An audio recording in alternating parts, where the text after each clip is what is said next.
Hello, everyone. Like, subscribe, and share Talk, fanfiction audiobook for next part. Chapter 11 Test Results. Well, both of you have exceeded my expectations in both the physical test and chakra evaluation. Has Hiroshi said anything about a reward? Hearing about the reward, both of their ears perked up. Yomi replied, "Yes, Lord Hokage, the old man said that you will give us some rewards, but only if our performance is satisfactory." Hiruzen was happy with the enthusiastic reply, but he decided to take one last step. The reward he had in mind was something every ninja in the world would kill for.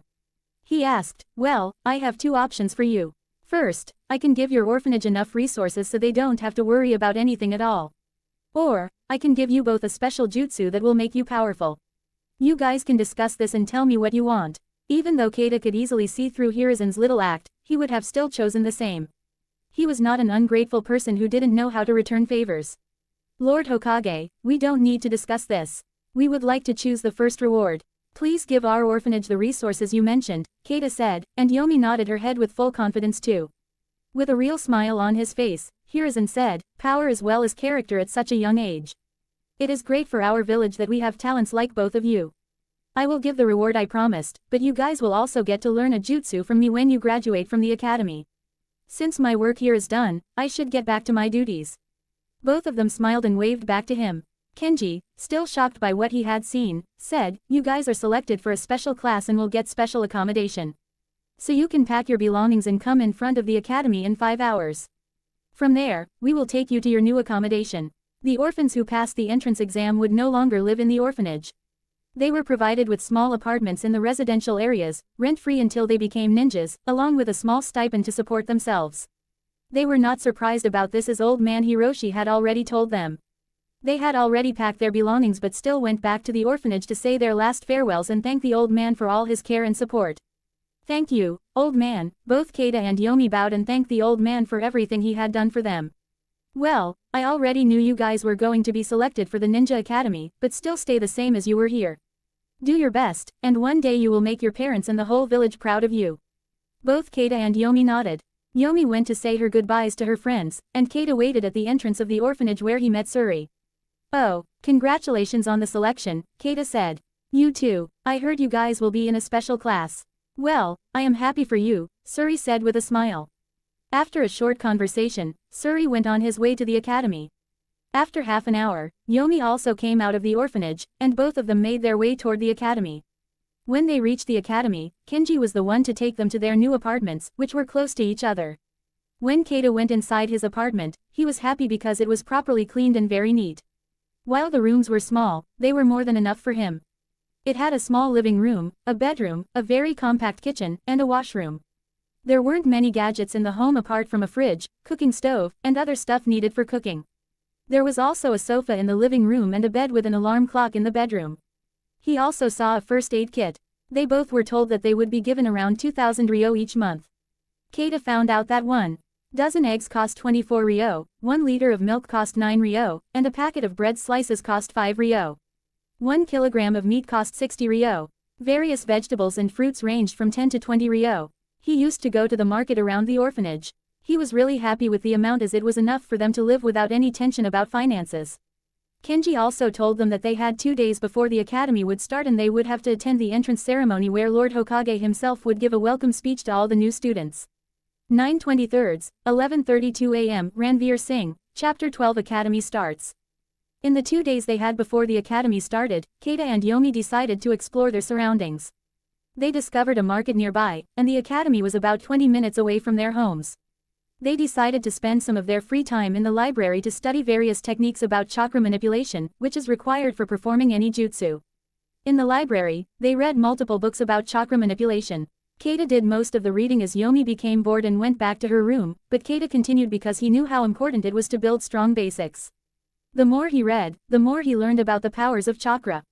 In one book titled Uses of Chakra, he read that chakra can be used for many things like sensing the surroundings, strengthening the body, healing others, summoning, and even manipulating nature. The more he read, the more fascinated he became with chakra, but since it was getting late, he decided to return to the library when the academy started. The next day, both Kaida and Yomi decided to roam around the village, but they couldn't buy anything as they would receive their stipends once they started attending the academy. Today was the day the academy finally started. Kaida woke up at 4:30 as always, and Yomi woke up at the same time. They completed their morning workout and ate food, which was nothing but a nutrient bar provided by Kenji on the day they arrived. After eating the tasteless food, they both ran toward the academy. The academy started at 8 a.m. Both of them were assigned to 3A, which was a large hall on the third floor. Its structure was a little similar to college classrooms on Earth. There were already some students present, most of them from special clans. There was a boy from the Inuzuka clan with his cute dog, 2 Uchiha children who seemed to be twins, and a boy from the Hyuga clan. There were a total of 24 students assigned to this special class. Both Kaida and Yomi sat on the first bench. At 8 a.m., Kenji came to their class and introduced himself. Hello, everyone, my name is Kenji Asuka. I am an elite chunin, and I will be your class teacher for this year. This is a special class, and we expect great results from you. In this class, we will not teach everything from basics like in other classes. Here, you have to do extra work since you will receive the most resources. You can access the library anytime you want and even go to Section D after 2 months. We expect great results from you. There will be a test conducted every 6 months, and the top scorer will be rewarded accordingly.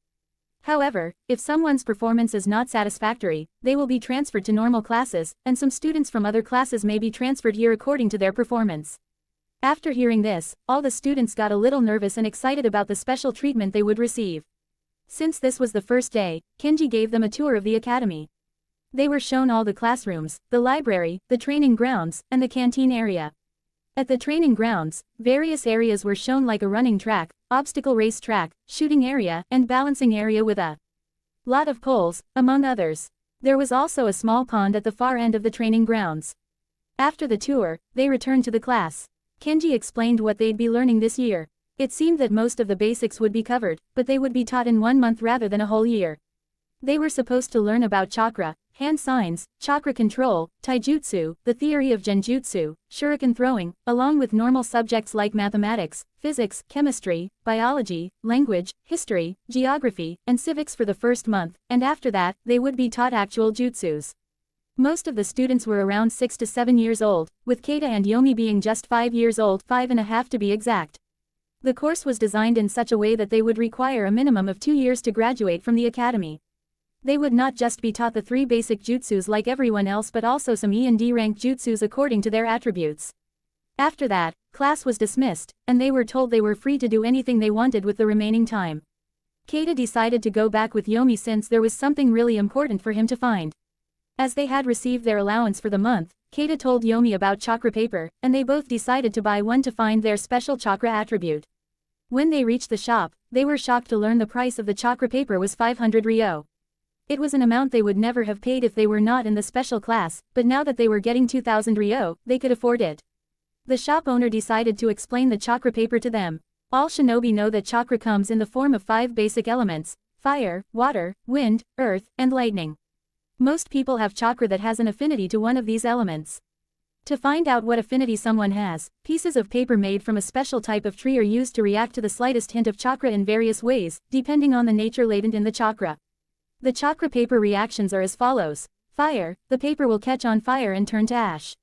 Wind, the paper will split in half. Lightning, the paper will wrinkle. Earth, the paper will turn to dirt and crumble away. Water, the paper will become damp. Seeing them pay so much attention, the shop owner decided to give them a cuteness discount, allowing them to get the chakra paper for 910 ryo. After purchasing the chakra paper, both of them went back to their rooms. 9:23, 11:34 a.m. Ranveer Singh, Chapter 13 Chakra Attribute and Party. After purchasing the chakra paper, both of them went back to their rooms. Both were anxious about their results but for different reasons.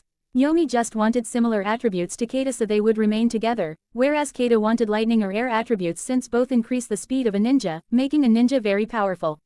A sneak attack from a fast chunin can even damage or kill a jonin.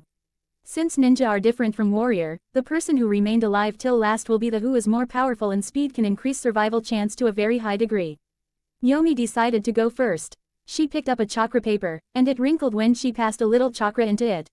Kaida became so happy that he began celebrating. Yomi was confused about why it was so great to have lightning chakra, so she asked, "Why are you so happy?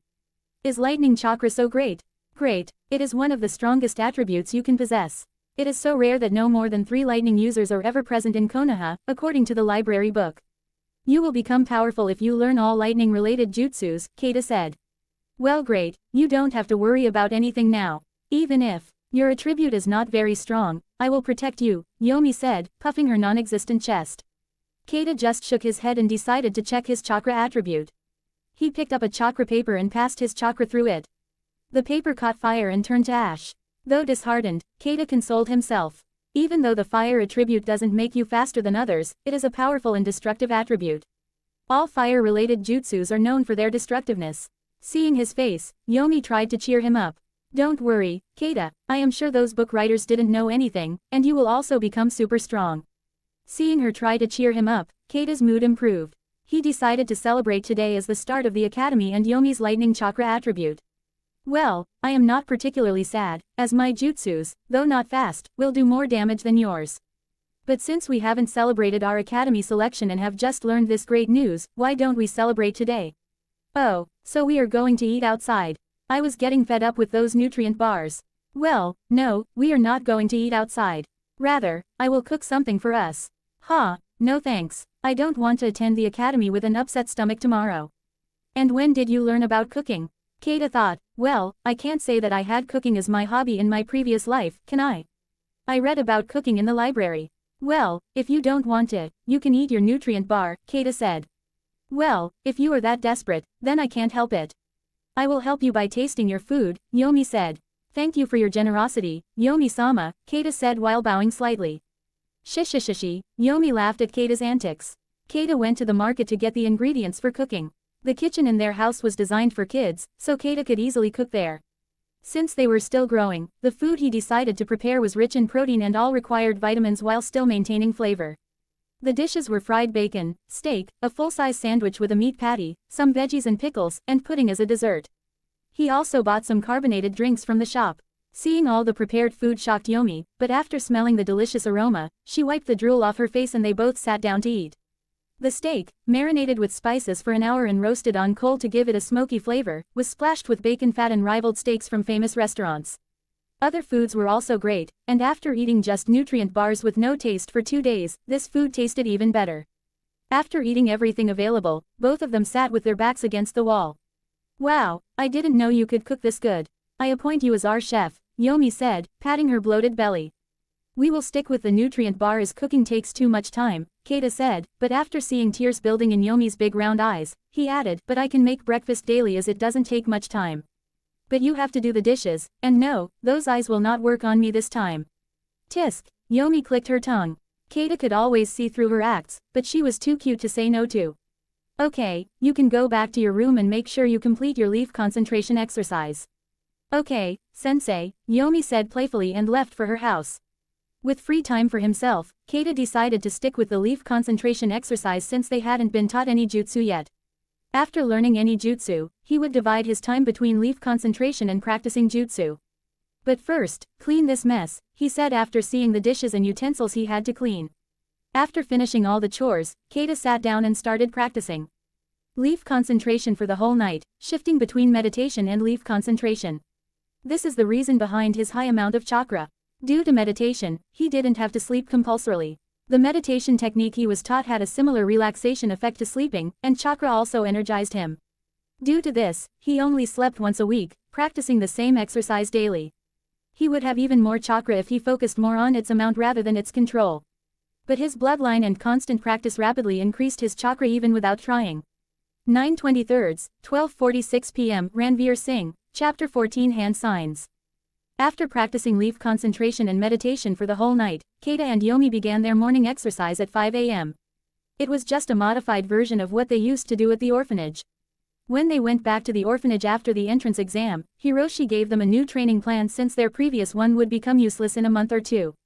Hiroshi strictly ordered them not to use weights as they were still growing, and it might hinder their development.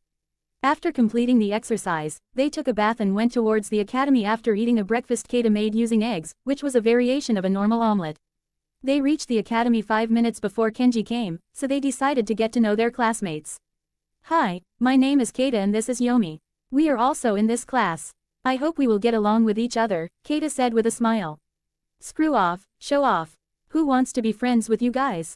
Said a boy from the Hyuga clan, and everyone started laughing. They weren't bad by nature, but since 2 orphans had performed better than them in the entrance exam, their clans doubled their training. Seeing their reaction, Yomi felt angry and was about to say something, but Kaida stopped her. Yomi thought he didn't want to fight, but Kaida said, "Leave them, Yomi." Their little egos took a hit because they were defeated by 5-year-old children, and a girl at that. Shishishishi, Yomi laughed, and they both went towards a corner seat away from the other students. Some students wanted to say something, but their class teacher Kenji arrived at that moment, so they had to stay silent. Though Kaida was soft towards people he cared about or respected, he had no qualms in showing everyone who stood in his way that he was not someone they could bully easily. Seeing the tension in the class, Kenji made a "bam" sound with his hand on the desk, and all students turned towards him. "I don't think you guys have time to play like children. You people are in the elite class, so the expectations from you guys are higher than normal. If you have time, focus more on training than useless stuff."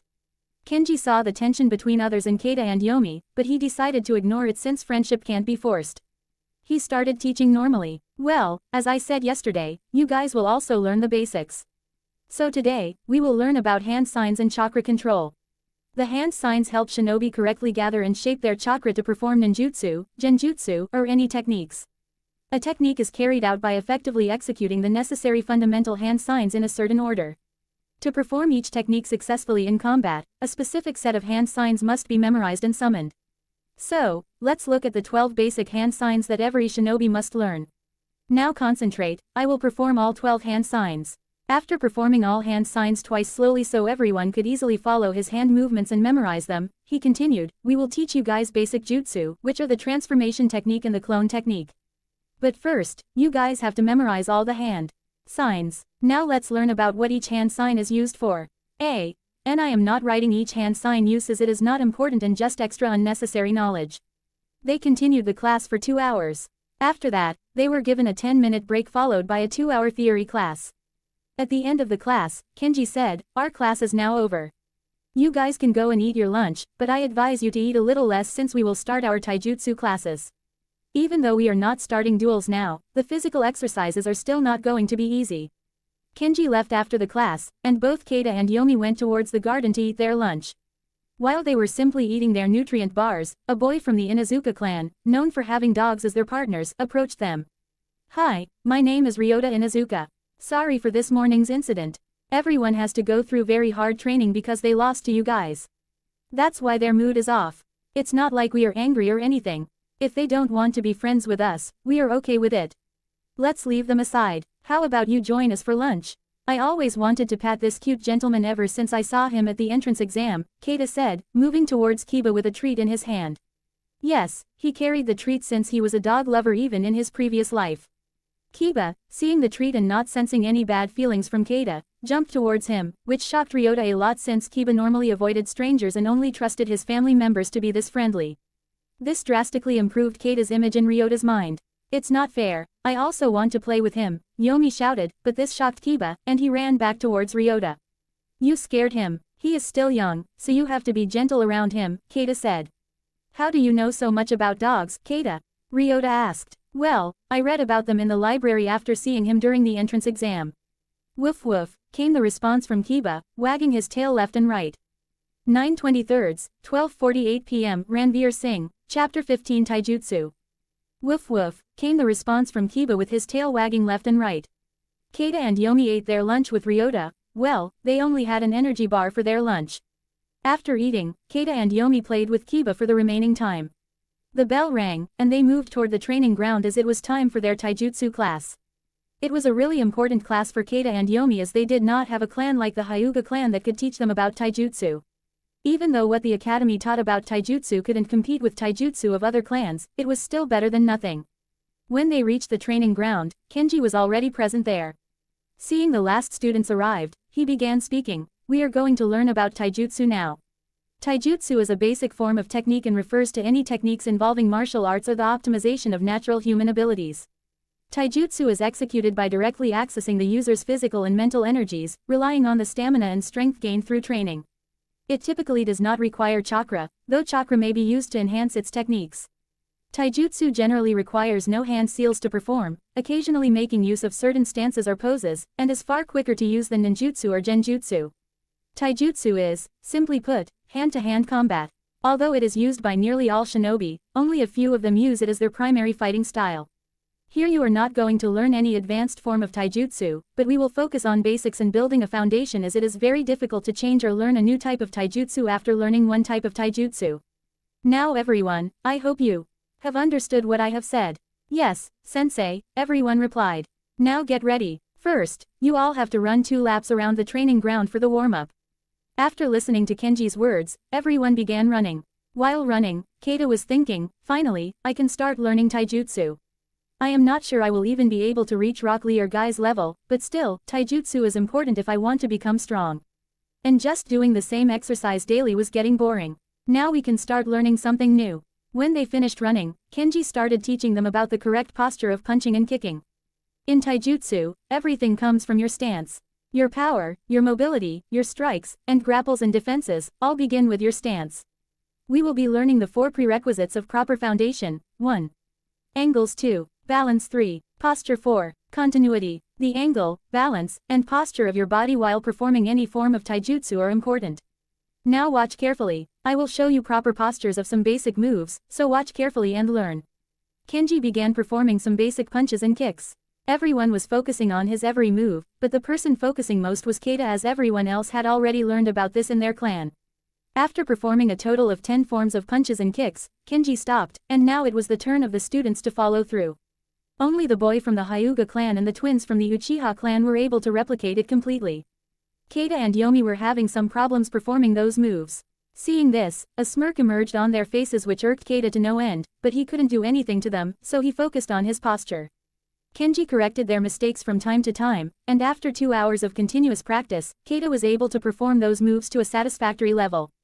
Yomi was still having some problems with some moves, but since time was over for the class, Kenji dismissed the class. Ryota, along with his cute companion, Kiba, walked alongside Kaida and Yomi, escorting them partway towards their home. As they journeyed together, sharing stories and laughter, the bonds of their friendship grew stronger. However, they eventually reached a point where they bid each other farewell.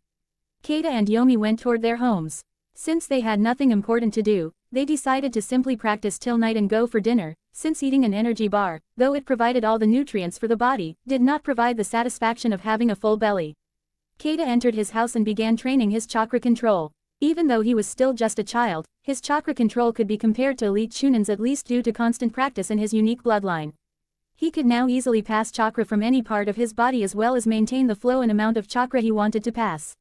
After one round of practice, it was already night, so Yomi and Kaida went to a local restaurant for dinner. Even though Kaida wanted to try Ichiraku ramen, the shop was quite a distance away from their house and it took some time to get there, that's why he decided to try it after some time. After eating, they went back to their rooms where Kaida slept today, as he had already gone 5 days without sleeping. Both of them woke up at 4:30 and after completing their morning work, they went towards the training area. This time they had only done physical exercise for 2 hours, and for the remaining time, they practiced the moves Kenji had taught them yesterday. Kaida corrected Yomi's posture and mistakes from time to time. By the time they had to stop their training, Yomi was also able to perform all the moves without any major issues. Yes, there were some minor issues, but they would be rectified after practice. Both of them took a bath in their own house and went towards the academy. This time Ryota sat with them. Of course, Kiba was also there. When Kenji came to class, he began teaching about hand signs followed by chakra control and taijutsu, as this was their schedule for a whole week. Kaida and Yomi's days became monotonous for 1 week, with their schedule being morning workout and taijutsu in the morning, academy till 3 p.m., then practicing what they were taught in the class for the rest of the day, with only dinner being something interesting, as they decided to try all the local restaurants in their area. 9/23, 12:51 p.m. Ranveer Singh, Chapter 16 Jutsu Training starts. After 1 week, their class became purely focused on the theory section provided by Kenji. Since you guys have only 2 years to study in the academy rather than 3 like every other student, you will be taught all the theories related to the shinobi world and their traditions. You will also learn about geography and politics, since most of the missions you will get will be related to outside the village. So, it is important to learn about our surroundings.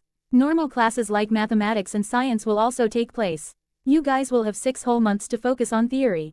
After 6 months, an exam will be held where if your score is not satisfactory, you may be transferred to normal classes. Listening to Kenji's warning, every student became worried and decided to focus on theory a lot more than they initially thought. For 6 months, Kaida and Yomi decided to do physical exercise and leave concentration in the morning and academic practice in the evening. Kaida didn't have any major problems with theory since his mental age was 14 to 15 rather than 6 to 7, but this led him to think there was some problem with ninjas. Who teaches a 6 to 7-year-old child algebra, calculus, and thermodynamics? But seeing everyone else learning without any major problems, he concluded that everyone in the ninja world not only has a physical advantage over people in his previous life, but their minds are also more adaptable. Thanking God that quantum physics is not explored in this world yet, Kaida began to focus on theory and also helped Yomi with her study.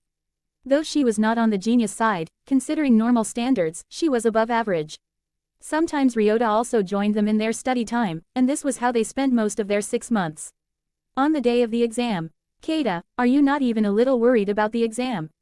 Yomi asked while nervously biting her nails. Calm down, Yomi, take a deep breath. We have practiced so much that forget about failing. I think we are going to get the top score in the exam. So don't worry, Kaida said. They skipped their morning exercise and went towards the academy. They didn't have to take the exam for all the subjects, rather, a single question paper had questions related to all the subjects they were taught. Every student sat at their designated location and started writing answers. The duration of the test was 3 hours, so everyone was focused on the test, and no one was even trying to cheat as 2 elite shunins were supervising the exam. After 3 hours, the invigilators announced the end of the exam time and started collecting the answer sheets. After submitting their answer sheets, the students left the examination hall. How was your exam, guys? Ryota asked. I was feeling so much tension in the morning, but the question paper was surprisingly easy. It went well, Yomi said with a grin on her face. Same here. What about you, Ryota? Kaida asked. Well, thanks to you guys, I will at least not fail this exam. After a small discussion, they went back to their houses. The results were disclosed the next day, and without any surprise, Kaida had the highest score with 196 200ths, followed by the Uchiha twins with 194 200ths. Yomi scored a little less with 193 200ths, but she was happy with her score. Ryota also managed to pass the exam, but he was not among the top scorers in the class. The next day, Kaida and Yomi began their morning training, which had now been modified into a form of duel where they practiced taijutsu moves against each other, though not to the extent of actually hurting each other. After finishing their exercise, both of them took a bath and went toward the academy. When they entered the class, Ryota went towards them with Kiba. Hey guys, congratulations on your results. Is there anything you guys can't do? Ryota said, but Kaida looked past him. Everyone in the class was giving them angry looks. What happened to them? Why does it feel like they are angrier than before? Kaida asked Ryota. Actually, after the entrance exam, their training was doubled, not only physically but also in theory. But since you were again the top scorer, let's just say their clan's response was not very good, Ryota replied with an awkward smile on his face. Well, it's their fault if they are not as smart as Kaida. Why are we paying attention to them when we have our cute little Kiba here who deserves all our attention? Yomi said. Woof, Kiba barked in affirmation. Both Kaida and Yomi sat with Ryota at the side of the class and began playing with Kiba. After 10 minutes, Kenji entered the class. Good morning, everyone. It's great that everyone in my class passed the exam, though some of you barely managed a passing score. But still, since everyone passed, now that your theory part is completed, we will focus on the practical side. From today, you guys will be taught about ninjutsu, genjutsu, and some taijutsu. What I told you guys about 2 years in the academy was just a rough estimate. Mainly, you guys have to complete 3 tasks to graduate from the academy. The sooner you finish these tasks, the sooner you'll be able to embark on your journey as a ninja. Coming to the tasks, your first task is to learn basic jutsu which are taught to all the students in the academy. That jutsu is the clone technique.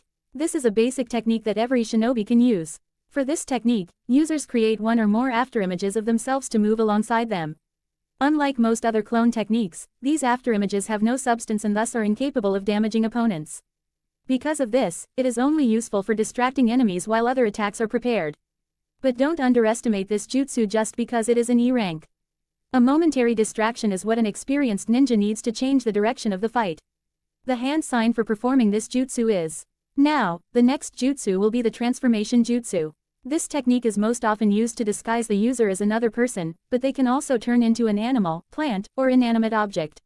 It is most difficult for users to transform into inanimate objects, and users are shown familiarizing themselves with an object's weight and feel before assuming its form. Users will gain the attributes and physical features of whatever they transform into, such as a weapon's sharpness or an animal's fangs. To be able to assume so many different forms makes this technique invaluable for not just combat but intelligence gathering and diversionary tactics as well. If you guys can master this jutsu, it can be compared to B or some low A-rank jutsu. But in its initial phase, it is also an E-rank jutsu. The hand sign for this jutsu is. And the last jutsu you guys are going to learn is the substitution jutsu. With this jutsu, one replaces their own body with a block of wood or some other object the moment an attack lands. This creates an optical illusion, making the enemy think the attack was successful. From this, the user can use the lapse in the enemy's attention to attack or flee from the battlefield. With the enemy's guard down, you can take advantage of that and change the results of the fight. This is also an E-rank jutsu, and the hand sign for this jutsu is. Do you guys understand what I taught? If not, you can ask your doubts. Sensei, Kaida raised his hand. Yes, Kaida, are just hand signs enough to perform any jutsu? Kaida asked. No, Kaida, even though you can learn low-rank jutsu from hand signs, higher-rank jutsu are not only based on hand signs but you also have to understand the principle behind that technique. Anything else? No, Sensei, thank you, Kaida said and sat down in his seat. With jutsu classes, we will also begin your shuriken throwing lectures now, so you guys can collect your practice weapons from the weapon department on the 4th floor tomorrow. That's it for today, we will begin the practice tomorrow, Kenji said and dismissed the class. 9/23, 12:53 p.m. Ranveer Singh, Chapter 17 Feeling Like a Ninja. With jutsu classes, we will also begin your shuriken throwing lectures now.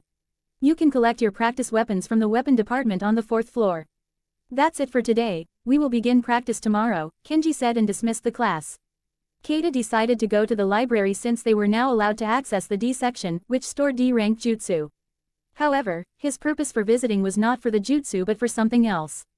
Yomi decided to go home as she was not a big fan of reading. Kaida told her before heading to the library, don't practice any jutsu alone when I'm not there. You can continue with the leaf concentration until I come back, and then we'll practice those jutsus together. Yomi nodded and went back home while Kaida made his way to the library. Upon entering the library, he showed his ID to the librarian, an old man with a long beard and some white hair. A wise look was always on his face. Seeing Kaida's ID card, the librarian allowed him access to the D section but warned that if he tried to sneak into any other area, he would be banned from the library for a year and a complaint would be registered at the Hokage's office. Kaida went straight to the D section but didn't pick up any scrolls. Instead, he went to the books section and started reading the book, Hand Sign Real Meaning. After reading the book, he concluded, so I was correct. Hand signs are not essential for performing any jutsu. They just help in molding chakra forcefully. But if we can mold our chakra on our own, we don't have to use hand signs. Hand signs are one of the biggest weaknesses of any jutsu because they tell the opponent which move you're going to use next. One can eliminate the hand sign process with good chakra control and enough knowledge and experience with the jutsu. This means every jutsu that may be valuable in the future has to be practiced thoroughly so that I can use it without hand signs. Since chakra control is also important, let's search for some chakra control exercises since the leaf concentration has become stale and super easy for both of us. Kaida began searching for chakra control exercises, and after going through all the books in the D section, he found 3 exercises. 1. Tree climbing practice. This training method helps improve chakra control by focusing a fixed amount of chakra on the bottom of one's feet to climb a tree without using hands. 2. Water walking. Similar to tree climbing, this exercise involves using chakra on the feet in a controlled manner to walk on water. 3. Leaf floating exercise. In this exercise, a person must maintain a leaf above their palm with a constant release of chakra. Satisfied with his findings, Kaida went back home. It was already 5 p.m. He told Yomi about everything he found in the library. They decided to switch from the leaf concentration exercise to the leaf floating exercise and practice tree climbing and water walking during their morning training. Finally, they began training the jutsu they were taught that day, starting with the substitution jutsu. Since it was the easiest, they focused on moving at high speed and using chakra to swap something with themselves. Initially, it was messy, sometimes the object they tried to swap with didn't move, and sometimes they were too slow, making their movements easily detectable. Kaida performed a little better than Yomi due to his superior chakra control and higher chakra reserves. After an hour, Yomi stopped practicing as her chakra was nearly depleted. She was able to perform the substitution jutsu to some extent but needed to improve her timing. Kaida continued practicing until his chakra was almost empty, then meditated with Yomi for 4 hours. When their chakra reserves were replenished, they went to the Kukuriki restaurant near their house for dinner. They greeted the owner, who greeted them back and confirmed their regular order. After eating, they went back home. Suddenly, Yomi said, Kaida, don't you think we're training a little too much?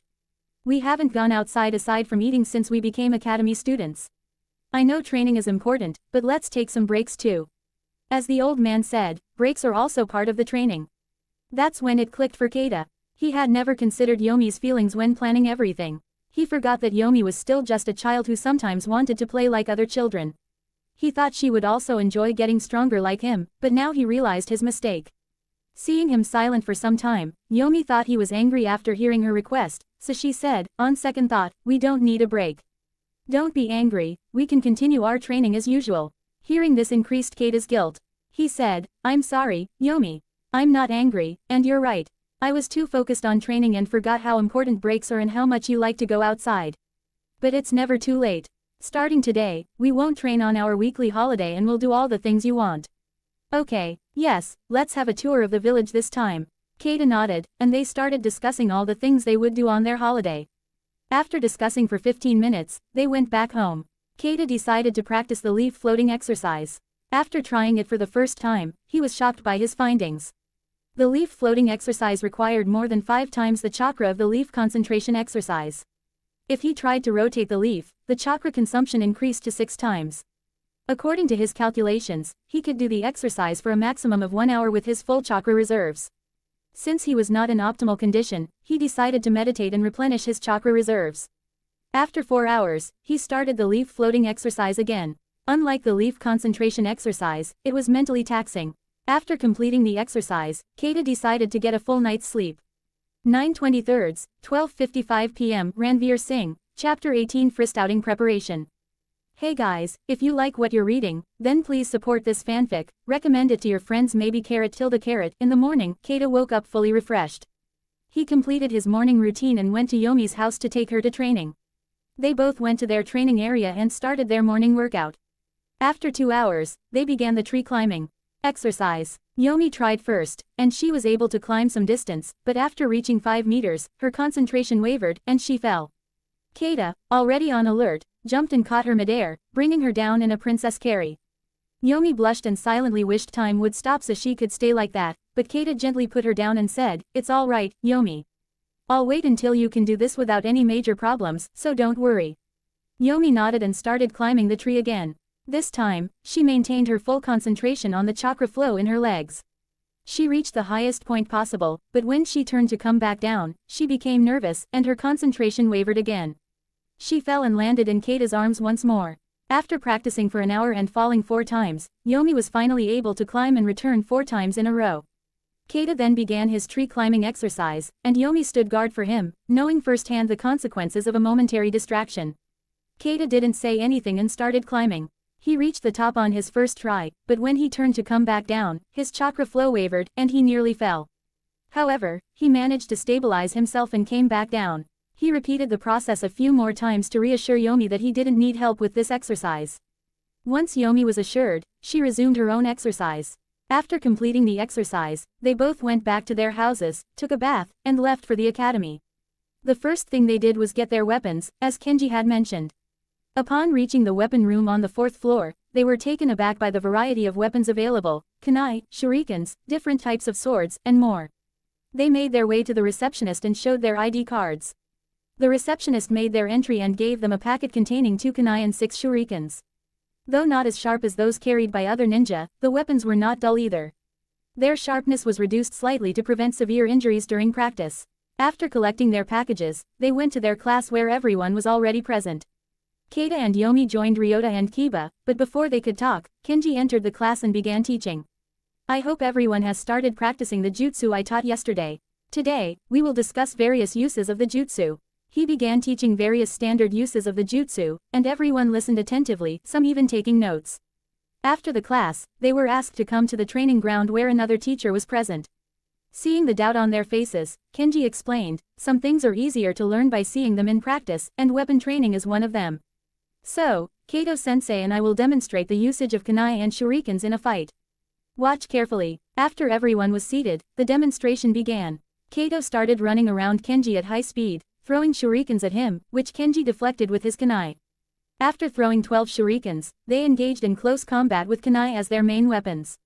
The demonstration lasted for 10 minutes, with occasional separations where they threw shurikens at each other, deflected by kunai. Since both were elite chunin, they toned down their speed and limited chakra use so students could see and learn. After completing the demonstration, Kenji addressed the students, as you have seen, shurikens and kunai can be used in multiple ways during a fight. You should practice them efficiently as proficiency will be graded in your next assignment. Now, stand in batches of 15 and start throwing shurikens at the target as I taught in class. Kaida, Yomi, and Ryota stood together and began their practice. Their accuracy was poor, initially, with none of their shurikens hitting the target. Other students didn't fare much better, except for the Uchiha twins who managed to hit the target board. After several rounds and corrections from Kenji, Kaida and his group were able to hit the target, though not the center. Seeing their improvement, Kenji said, "Everyone has done well. You don't have to learn everything in a day. Your accuracy will increase with time and practice, so continue training hard. Once you are confident in your accuracy, you can move to an area with a moving target." Now, the class is dismissed for today. After thanking Kenji for the lecture, everyone went home. Kaida and Yomi continued their practice like the previous day. With their daily schedule already packed with training, they decided not to include shuriken practice since they had time for it at the academy. 3 days passed similarly, and the day of the holiday arrived. Finally, the day is here. Even though I like training with Kaida, constant training was getting boring. He mostly focused on training until we did something dangerous. But when we did, he put most of his focus on me so that I wouldn't get hurt. That's what I like about him, he always cares for others and tries to protect them, even getting hurt sometimes in the process. I'm glad I asked him to take a break, even though I was anxious about him getting angry over it. At first, I thought he had changed after that day when he was hurt badly by Suri, but I'm glad to know he hasn't changed much, just became a little more handsome. Why does he have to be so handsome? Even during class, other girls try to steal glances at him. I'm just glad he doesn't pay them any attention, otherwise, he would be the most popular boy in the class. After ranting in her mind for some time, Yomi decided to choose what she was going to wear for the outing today. 9/23, 12:57 p.m. Ranveer Singh, Chapter 19 Frist Outing. Yomi decided on a white long sleeveless frock with a flowery border and an open hair look. She had grown more than her age suggested.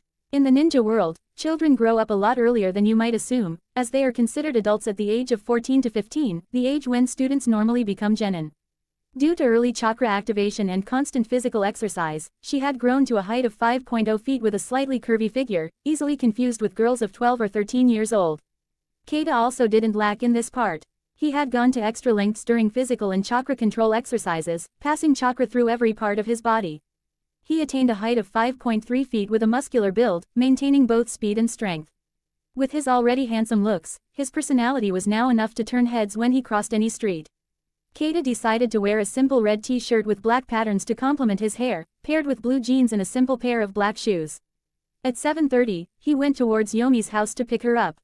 He knocked on the door twice and waited. When Yomi opened the door, Kaida stood still for a full 30 seconds. When he realized this, a blush appeared on his face. "You are looking gorgeous, Yomi. I think I should have brought a bouquet for you," Kaida said with an awkward laugh to hide his embarrassment. This brought Yomi out of her stance too, and she said with a blush, "You are also looking handsome, Kaida." They started walking towards the market area, with their first destination being Ichiraku's shop for breakfast. After hearing so much about his noodles, Yomi too wanted to try them. After some time, they arrived in front of the old-looking small shop. Though Yomi had some doubts about the rumors, Kaida was extremely happy to finally try Ichiraku ramen. They went inside where Tyuki and his daughter, Ayame, were present. Ayame, just a child the same age as Kaida and Yomi, helped her father manage the shop. When she saw Kaida and Yomi, she was stunned and stared at them for 10 seconds. Not hearing his daughter's usual greeting, Tyuki asked, "What happened, Ayame? Who was there?" This brought Ayame back, and she exclaimed, "Two customers are here, Dad." "Good morning. What would you like to have?" Kaida was happy to see one of his favorite characters from the anime, as they were among the few who didn't hate Naruto for being a Jinchuriki and even helped him. Coming out of his thoughts, he said, "We don't have any pre-decided dishes, we have never eaten ramen before. Can you recommend one of the famous ramen dishes?" "Oh, if it's your first time, I highly recommend you go for one with all the toppings. Though it's a bit expensive, I guarantee the taste," Ayame said proudly. "Well, we'll have 2 bowls of that," Yomi said, feeling happy after seeing Ayame's cheerful personality. Ayame ran back to her father, and after about 20 minutes, they were served a fragrant bowl of ramen. They started eating as soon as it was presented to them. With the first sip of the soup, an explosion of flavors occurred in their mouths. Kaida thought, no wonder Naruto liked this ramen so much, it's so tasty that one could kill for it. After eating the ramen bowl in record time, both of them shouted for seconds, which Tuki presented in an instant.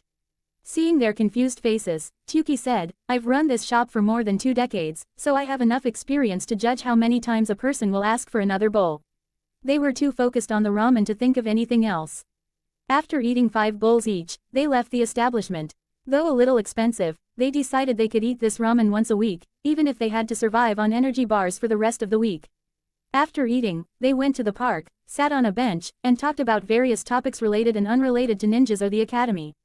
At noon, they decided to eat at a restaurant as it was their first holiday in nearly 7 months. They had enough savings to not think about money, at least for today. After eating, they went toward Hokage Rock, where they sat at the top of the mountain and watched the whole village from the top. To say the sight was mesmerizing would be an understatement. A large village surrounded by forest, with many small forests and playgrounds and numerous buildings of different sizes and structures placed together masterfully. It was beautiful. After some time, they decided to go back home. On their way back, they saw an old man sitting in the park with a crowd of children surrounding him. Curious, they went to find out what was happening. It turned out that this old man was a retired ninja telling stories about his missions, exaggerating them a little to make them interesting for the children. Both Kaida and Yomi became interested and sat with the children to listen. After some time, the old man decided to wrap up for the day. All the children requested him to continue, but he said he had something important to do and went towards the Hokage building. Everyone left for their homes, including Kaida and Yomi. On the other hand, the old man released his transformation jutsu. Yes, he was none other than Hiruzen, enjoying a little break from all the paperwork. Seeing Kaida and Yomi in the crowd, he decided to continue for a bit longer while silently analyzing their growth, which shocked him. Their chakra reserves had expanded again, with Yomi having 13 times that of any beginner and Kaida having 28 times a beginner. He went back to his office with a smile on his face. 9/23, 12:58 p.m. Ranveer Singh, Chapter 20 Clone Jutsu. After coming back to their houses, it was already time for dinner, so they ate at their usual restaurant and then went back to sleep. Kaida, after a long time, felt happy and satisfied with the day. When he woke up the next day, he was surprised to feel that his chakra reserves had increased, not by much, but there was an improvement. If one were to estimate, it was around 2% bigger than before. He got up from bed, completed his bathroom needs, and then went to call Yomi for morning training. They both completed their morning training with 2 hours of physical exercise and spent the rest of the time practicing tree climbing. Kaida decided to add a leaf floating exercise into the mix, as they needed to practice jutsus in the evening. After completing their practice, they went back to their houses to get ready for the academy. After taking a bath, they went towards the academy, where their normal classes were now over, and they had to focus completely on their jutsu and weapons training. As they didn't have any doubts related to jutsus, they went directly towards the training area to practice shuriken throwing. Their accuracy had reached 100% with still targets, so they decided to move to the area with moving targets. Trying their luck, they found themselves back at level 1, unable to land a single hit. They not only had to adjust their throwing but also calculate the expected position of the moving target, the time it would take to reach the target, and consider the airflow in the equation. They began training diligently until Kenji arrived to tell them that they could go back since class time was over. Of course, they could continue if they wanted, but Kaida decided to go back as they had made rapid improvements. They were now able to hit the target without any issue, though their aim was a bit off. It could be improved with practice, and he was not in a hurry. So, both of them left for their houses. After reaching home, they decided to take a break of 1 hour before starting their jutsu training. Since they could now perform substitution jutsu without major problems, they decided to start with another jutsu, the clone jutsu. Unlike the substitution jutsu, which required actual movement and focused more on the physical aspect of chakra, the clone jutsu mainly focused on the spiritual aspect. They had to use their chakra to make an exact copy of themselves while thinking about what that copy should do, with hand signs helping to manipulate the chakra. Since there was no actual harm involved in practicing this jutsu other than wasting chakra, Kaida and Yomi began their practice at the same time. Surprisingly, Yomi was able to form a clone on her first try, though it did not look much like her. Seeing this, Kaida started his jutsu practice by imagining an exact copy of himself and thinking about it performing a basic punch. With a puff, a clone appeared in front of him and performed a basic punch in his direction, though it had no eyes and mouth. They continued practicing as it didn't take a large amount of chakra, stopping whenever they found something important about the jutsu. After 1 hour of practice, they were able to make a clone do anything they wanted. They also discovered that they could only make a clone of themselves. It didn't work if they tried to imagine someone else. The difficult part began when they had to imagine 2 different versions of themselves doing different tasks. This was like going from level 1 to level 10 in a game suddenly. Most of the time, their clones came out with missing body parts or connected in strange ways. They continued practicing until dinner time and were able to make 2 clones perform simple tasks like walking in a straight line or moving their heads up and down. They went to eat dinner as usual, and after that, they went directly to their houses to sleep. Kaida first decided to empty his chakra reserves by doing the leaf floating exercise, managing to do it for 1 hour. This was a big improvement as he was not in peak condition. After that, he went back to sleep. For the next 3 days, they followed the same steps: morning training, shuriken throwing at the academy, and clone jutsu training in the evening. By the end of the 3rd day, they were able to form 6 clones each, performing different tasks. Since the academy only required them to form 3 clones, they decided this was enough and moved on to the next jutsu, which Kaida was most excited for. Talking about the transformation jutsu, it was a mixture of both physical and spiritual aspects of chakra. They had to modify the chakra according to the image in their minds, ensuring that every part of the image was clear. First, they decided to transform into a boy and a girl since they were taught about human anatomy in the academy. Both of them were able to copy the features of the person they were trying to mimic, with Kaida copying Ryota and Yomi copying a friend from the orphanage. Though there were some dissimilarities, they could be countered with practice. Next, they decided to copy each other's appearance, which also worked well, as they knew about the differences between male and female anatomy. However, when Kaida tried to transform into a wolf, he was unable to do so, and the chakra was wasted. He expected this result as he didn't know anything about wolf anatomy, so he decided to visit the library after tomorrow's academy classes. They practiced the jutsu some more and then went back to sleep after eating dinner. 9:23, 1 p.m. Ranveer Singh, Chapter 21 Transformation Jutsu. After waking up at 4:30, Kaida completed his daily routine and then went to pick up Yomi for morning practice. After doing morning training and tree climbing exercises, in which they were proficient enough, they could sometimes afford to divert their concentration elsewhere and still maintain the correct amount of chakra to avoid falling from the tree. They went to their houses, took a bath, and then headed to the academy. Since they didn't have to attend theory classes, they went straight to the training ground and began their weapon training. Their accuracy in hitting moving targets had reached an acceptable level. They started practicing hitting moving targets while running, which was not easy by any means. You need full motor control of your body to execute this, as the number of things you have to focus on increases. Now, not only do you have to find the location of the target after some time and account for air resistance, but you also have to focus on where you are going and how your momentum will affect the direction of the shuriken. However, this time they didn't have to start from level 1. Due to constant morning training, their motor control was already really good. The only thing they needed to focus on more was their aim and the shift in direction that comes with the momentum of their motion. At lunch, while they were eating, Ryota came over and sat beside Kaida, with Kiba going towards Kaida to get his daily dose of treats. After Kaida gave treats to Kiba with lots of head pats, Ryota asked, "Guys, how is your jutsu training going? Actually, if you're having any problems with the practice, you can come with me after class. I can convince my old man to teach you guys too. Thanks for the offer, Ryota, but we're doing pretty well on our own. We've already learned 2 jutsus, more than the academy requires of us, and the transformation jutsu is going to take some time as I have some ideas I want to try," Kaida replied. Ryota's mouth hung open for a moment. After processing what he had heard, he asked, "You're saying that you've already learned 2 jutsus and are training on your 3rd one within 2 weeks? Do you guys even do anything other than training? Forget that, do you guys even sleep?" "Ha ha ha ha, we do, Ryota. We're planning to explore the village tomorrow. Do you want to join us?" Kaida took his question as a joke, but the growth and learning speed they had achieved was enough to put some geniuses to shame. The reason was simple: they had been training for chakra control for more than a year now. Their bodies were completely adapted to chakra, and they could even control the amount of chakra they wanted to use. Because of this, they were able to learn these jutsus so easily. However, jutsus starting from D rank can't be learned like this, they are more difficult to master.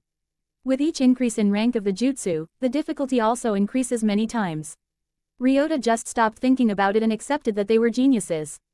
With a sigh, he said, "No, my old man is going to teach me how to do the remaining jutsus, as I've only been able to learn the substitution jutsu so far. But don't worry, I'll catch up in no time. I'm sure you will. Best of luck," Yomi said while playing with Kiba. After eating, they went back to their training and continued until Kenji arrived and told them that class time was over. As decided earlier, Kaida went towards the library and Yomi went towards her house. At the library, Kaida went straight to the D section where he found the book he wanted to read. The book's title was True Power of Transformation Jutsu. In this book, the author gave detailed descriptions of what you can and can't do with this jutsu, such as, it is possible to change into a non-living thing, but your chakra can be detected by someone if they are trying to find you. Second, it is possible to change into an animal, but you can't merge two animals, and animals like birds should be avoided as their memory has some issues. Let's just say those who tried don't recommend transforming into birds. If you want to change into any animal, you have to learn the details about their anatomy completely so that you can imitate it with the help of chakra. Imagine if you don't know how breathing works in an animal and you transform into that animal, you will die a very funny death. That's why it is made in such a way that you can only transform if you know full details about it. It is also advised to familiarize yourself with the feeling of transforming into a said animal, as the sudden change in perspective can be dangerous in battles. Now, one may ask, how can we transform into a non-living thing if we have to breathe during the transformation period? Well, that's the second part of this jutsu, it helps you survive during that period with the help of chakra.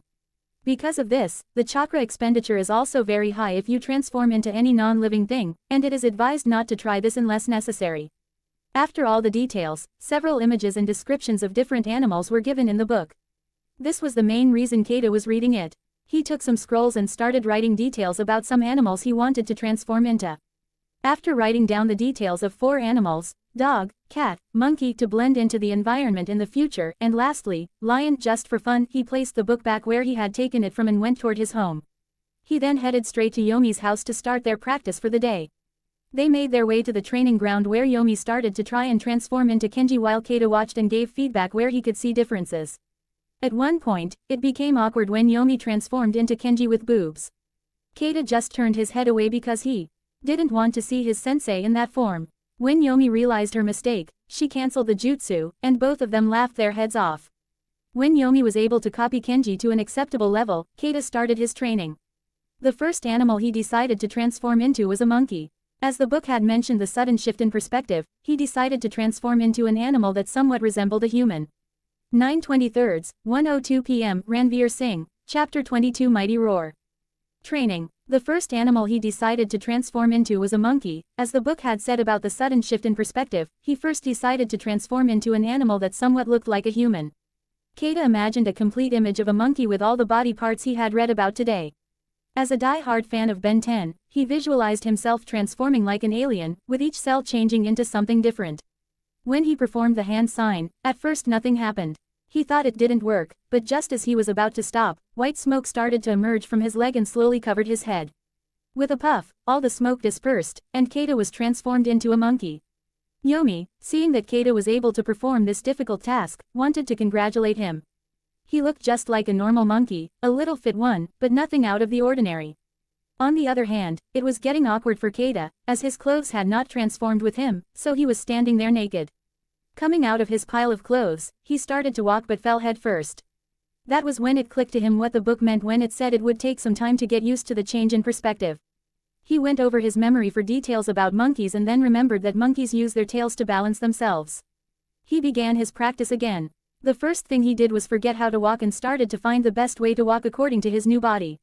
After some time, Kaida was able to walk on all fours as well as on 2 legs, though it felt more natural to walk on all fours. After walking, he decided to try something that is a specialty of monkeys, tree climbing. When he went to the tree, he subconsciously transferred his chakra into his legs and walked on the tree. After reaching the peak, Kaida noticed what he had done. The book said that controlling chakra while transformed into an animal is very difficult since they just imitate the physical nature, not the chakra veins. But since he imagined his whole body transforming from cell to cell, he was able to modify the chakra veins to suit his new body, though subconsciously. He jumped from one tree to another with the help of both his instinct and chakra. He was able to perfectly jump from one tree to another and even swing on his tail sometimes. While Kaida was doing this, Yomi was standing on the ground, watching Kaida practice the jutsu. When he first fell, she became worried and was about to help him but stopped when she noticed he was thinking. Whenever Kaida thought about something like this, he came up with a simple and easy solution to their problem. This time, too, after just 10 minutes, he was able to walk like a monkey and do all the things a monkey would normally do. She was watching Kaida, but suddenly he gestured for her to go somewhere. At first, she didn't understand what he was saying, but then he pointed to his clothes, and everything became clear. He was not wearing anything, so if he transformed back, he would be completely naked. With a blush on her face, she ran back toward her house as it clicked to her that she was continuously watching him naked. A thought came to her mind about watching him transform back while hiding, but this made her face even redder. Now she could have competed with a tomato. She swiftly went back to her house. Seeing this, Kaida laughed a little at the girl's antics and went down, removed the transformation, and just when he was about to get dressed, he thought, since I still have some time, why not try to transform into all of those animals? Then he transformed into a dog and a cat for half an hour each and became familiar with their specialties, like the smelling sense of dogs and the full body flexibility of a cat. At last, he decided to transform into a lion, the one he was most excited about. Once again, he imagined the transformation like the animation of Ben 10, with a modification that his transformation starts from the legs rather than the hands, as the jutsu starts from the legs. He did the hand sign again. When the smoke faded, a majestic lion was standing around 6 feet tall with a light golden mane and golden fur. All of its muscles were well defined. Since he had already transformed into a 4-legged creature, he didn't have any problems due to the change in perspective. The first thing he did was try to run, which surprised him as he was able to attain the speed of 40 km per hour for 5 minutes. But that seemed to be the limit as he was unable to continue running after that. After running, he decided to try the roar that lions are famous for. Taking a deep breath, he adjusted his vocal muscles a little and roar. Kaida was so stunned by this that he stood there for some time. His roar created sound waves that shook the trees. He was pretty sure many people in the village had heard it and that many would be heading in his direction to check the source of the sound. He quickly ran back toward his clothes. Fortunately, he had decided to run in a circle, so he was not far from his clothes. He quickly transformed back and started putting on his clothes. Just as he had finished putting on his pants, some Anbu ninja arrived at his location. "Boy, are you the one who produced that sound earlier?" An Anbu ninja asked in an authoritative tone. "I am sorry, sir. I was practicing transformation jutsu and accidentally produced that sound. I will be more careful from now on," Kaida said with a calm expression. After asking for some of his details, the Anbu ninja left, with a warning not to disturb the villagers with his practice. Even though Kaida maintained a calm front in front of the Anbu ninja, in reality, he was super excited. The roar was awesome, though it had no practical use for a ninja as most powerful ninja work requires stealth and all, but why should he always do everything the ninja way? With a smile on his face, Kaida went back to his house. Halfway there, he met with Yomi, who was going toward the training area to find him after hearing the sound. Kaida explained to her that there was nothing to worry about, that he had only made that sound, but secretly he was smiling inside, seeing his little savior who was on her way to save him with great determination on her face. They both went to their houses. 9:23, 1:03 p.m. Ranveer Singh, Chapter 23 Second Exam of Academy. The next day, early morning, Kaida woke up as usual at 4:30. However, he was again in the dilemma of what to do. He even tried to sleep some more, but due to his daily habits, he was unable to. After some thinking, he decided to do the same thing he did on his previous holiday, cleaning and organizing the house. Due to the house already being relatively clean, this was done within an hour. Now that I had already cleaned the house, what should I do? Now that I have time, I think I should sort out my plans and goals. First, now that we have already learned all 3 jutsu, I think we should take the second semester exam too. Since most of the other students just have to learn this much. To pass the exam, I think what we are going to learn in the other 2 semesters is advanced stuff, so there is no point in wasting time. Another thing is I should think of finding some ways to earn money since it has been 7 months since we enrolled in the academy. We were given around 28,000 ryo, out of which we somehow managed to save 22,000 ryo. But now that we have decided to go out and enjoy our holiday, it will end in no time, as on the previous holiday our spending reached around 800 ryo. After that, the most important thing is that I should somehow find a way to learn the Shadow Clone Jutsu. It was one of the most important jutsu in the Naruto series, as it not only helps to create an extra helper during a fight who knows all your jutsu but is also very useful in learning stuff. This is one of the reasons I am not thinking of mastering those jutsu and reducing their hand signs, as it will be easier when I learn the Shadow Clone Jutsu. After thinking for some time about immediate issues, he wrote down all of those in the scroll in the language from his previous life so that if somehow anyone wanted to check him, they would not find anything. After writing, it was already 7 a.m. He took a bath and got ready for today's outing. After getting ready, he went toward Yomi's house to pick her up. When Yomi heard the knock, she went toward the gate and opened it as she knew the person who would come at this time would be Kaida. When she saw him, instant happiness could be seen on her face. On the other hand, Kaida was once again mesmerized by her beauty, as she was again looking gorgeous. As there was no major shift in the plan from the previous outing, they decided to first go to Ichiraku Ramen for breakfast. There, they once again ordered 10 bowls. Though expensive, its taste made it worth it. After eating, they went toward the park and sat in the same spot they sat last time. Then Kaida decided to tell Yomi about the decision he made in the morning. Yomi, I think we should take the exam as Kenji-sensei had said that the condition for passing the exam will be learning those 3 jutsu and we have already done more than enough. What do you think? Well, I don't have any problem, but since you have previously told me that to master a technique we have to work on reducing the hand signs used to do that technique, and it can only be done with practice, so I was thinking we will have to do more practice for that jutsu, Yomi asked. And we have to, but the academy doesn't want us to master that jutsu, and we will have enough time to master that jutsu after qualifying for the exam. Okay, I don't have any problem taking the exam, Yomi said with a smile. The rest of the day went the same as the previous holiday. At night, they both went back. The next day, they did a light workout as they had decided to take the exam for the second part of their academy today. They also decided not to practice the tree climbing exercise today to keep their chakra reserves full. After completing the light exercise, they took a bath and went toward the academy. But this time, they did not make their way straight toward the training area like always but went towards Kenji. Seeing them approaching him, Kenji thought that they had finally reached a bottleneck, as there are some things in which you will need help no matter how much of a genius you are. When they stood in front of his desk, Kenji said, "Welcome both of you. What do you want to ask?" Kaida and Yomi bowed respectfully, and Kaida said, "We would like to take our second exam, sensei." Kenji thought he heard them wrong, so he asked again, "Both of you want to take your second exam this early?" Seeing them nod, Kenji sighed and said, "You guys don't have to hurry in these things. I know I said that the village has high expectations from you guys, but it has just been 2 weeks since you guys started learning jutsu. You guys can take your time and learn them perfectly, as Lord Hokage himself will be present there, and if you fail to perform the jutsu, you will be removed from the special class and placed in normal classes." He thought that due to this, they would hesitate and take their time in practicing the jutsu rather than rushing to take the exam. But the kids still said, "We are confident enough about our practice, sensei, so we would still like to take the exam." Kenji let out an audible sigh and said, "Well, I tried to warn you guys. I will tell Lord Hokage about this and he will decide the date of the exam. You guys can go to the training area if you want." "Thank you, sensei," both of them said. Kenji just nodded and went towards the Hokage's office to inform Hiruzen about this. He went to the receptionist and said, "I have something important to discuss with Lord Hokage." The receptionist smiled and said, "I will inform Lord Hokage about this. Please wait for some time."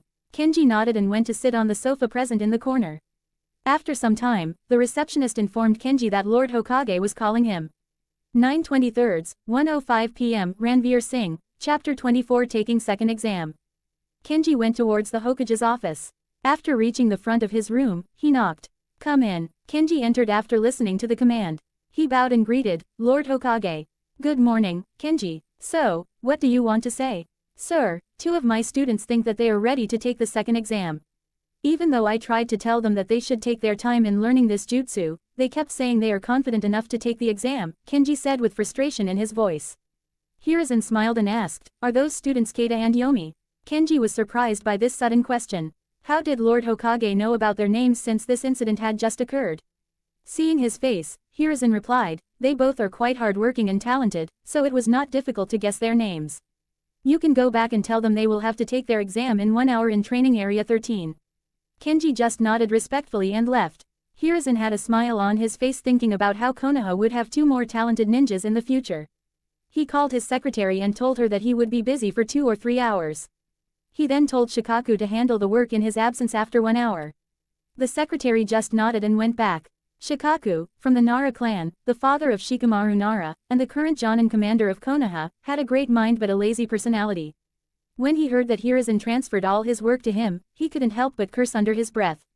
Kenji went back to the academy and called Kaida and Yomi. He told them that they would have to take the exam in training area 13 in 1 hour, and that Lord Hokage himself would be watching. Kaida just nodded, but Yomi got tense hearing that they would have to take the exam in 1 hour and that Lord Hokage himself was watching.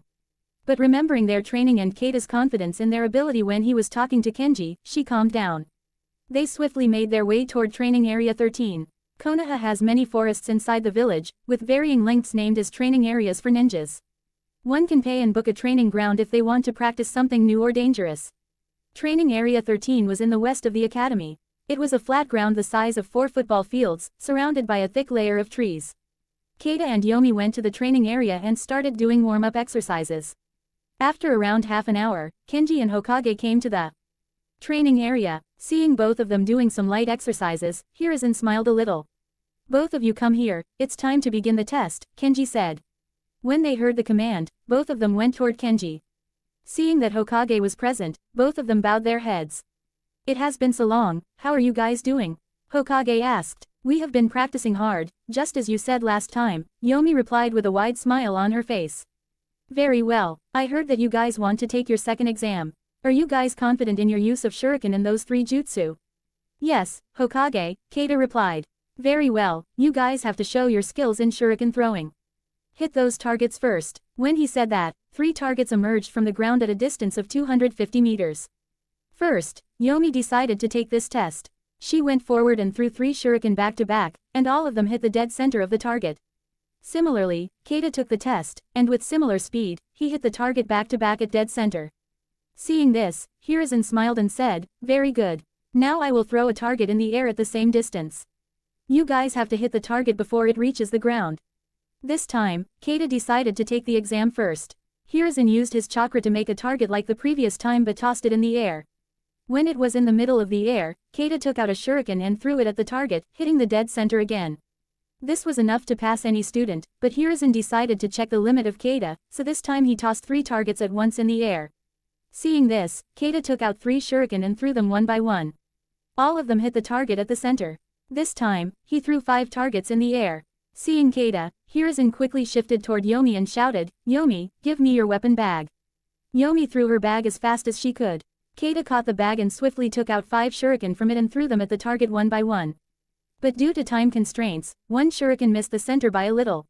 Hiruzen was surprised by the quick decision-making capability of Kaida, as he forgot that academy students had only 6 shurikens allotted to them and increased the number of targets.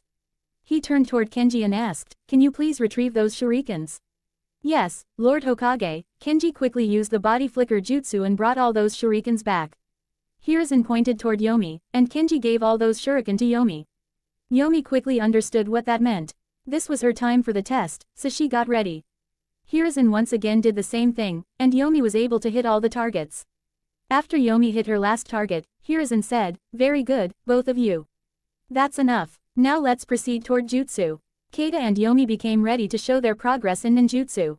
The Hokage said, 9:23, 1:07 p.m. Ranveer Singh, Chapter 25 Done something amazing. Kaida and Yomi stood ready to demonstrate their progress in ninjutsu.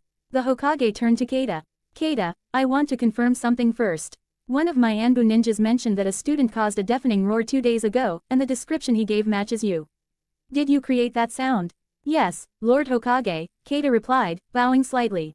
"I apologize for the disturbance. I was practicing my transformation jutsu and made the sound by mistake." "No harm done, Kaida," Hiruzen responded with a gentle smile. "But can you show me that jutsu?" "Lord Hokage, there is a slight issue with that," Kaida hesitated, glancing at Yomi, who blushed slightly. "If I use the jutsu with my clothes on, they'll get ruined." Hiruzen chuckled warmly. "No problem at all. Let's have Yomi take her second test first, and then we can proceed with yours." Yomi nodded, determined. Hiruzen instructed her, "All right, Yomi, show me all 3 jutsu, one by one." "Yes, sir," Yomi replied. She quickly formed the hand signs for the first jutsu, and in an instant, a cloud of smoke enveloped her. When it cleared, a wooden log had taken her place, and she was now standing 50 meters away. Both the Hokage and Kenji nodded in approval, acknowledging her proficiency in the substitution jutsu.